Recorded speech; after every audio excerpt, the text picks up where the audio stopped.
Welcome back to my channel. ఈ వీడియోలో నేను దొండకాయ పులుసు ఎలా చేసుకోవాలో చూపిస్తాను.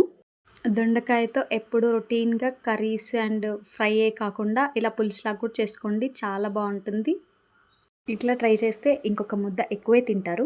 నేను ఈక్వల్ అమౌంట్లో జీలకర్ర, ధనియాలు, మెంతులు 1/2 టేబుల్ స్పూన్ ఈక్వల్గా తీసి ఫ్రై చేసుకున్నాను. తర్వాత ఇక్కడ కొన్ని పల్లీలు కూడా తీసి వేయించుకుంటున్నాను. వీటిని ఫైన్గా పౌడర్ చేసి పక్కన పెట్టుకోవాలి. తర్వాత తాలింపులోకి ఆయిల్ వేసి కొంచెం వేడైన తర్వాత జీలకర్ర, ఆవాలు, సన్నగా కట్ చేసి పెట్టుకున్న ఉల్లిపాయ ముక్కలు, 2 రెబ్బల కరివేపాకు అండ్ కొద్దిగా అల్లం వెల్లుల్లి పేస్ట్ కూడా వేసి పచ్చివాసన పోయేంత వరకు వేయించుకోవాలి.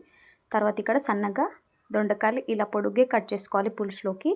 ఇంకా కొద్దిగా పసుపు, రుచికి సరిపడా ఉప్పు వేసి 3 to 4 మినిట్స్ మగ్గనివ్వాలి. ఆ తర్వాత కారం వేయాలి, లేదంటే ముక్క ఉడకకుండా కారం అనేది అడుగంటిపోతుంది. కాబట్టి సరిపడా కారం కూడా వేసి మగ్గనివ్వాలి ఒక 3 to 4 మినిట్స్. నిమ్మకాయ సైజ్ అంతా నానబెట్టుకున్న చింతపండు రసం అండ్ సరిపడా నీళ్ళు కూడా వేసి ముక్కలు మెత్తగా ఉడకనివ్వాలి. ఒక 70% ఉడికిన తర్వాత వేయించి పెట్టుకున్న పల్లి పొడి అండ్ జీలకర్ర, ధనియాలు, మెంతుల పొడి కూడా వేసి కలుపుకొని ఉడికించుకుంటే అంతే.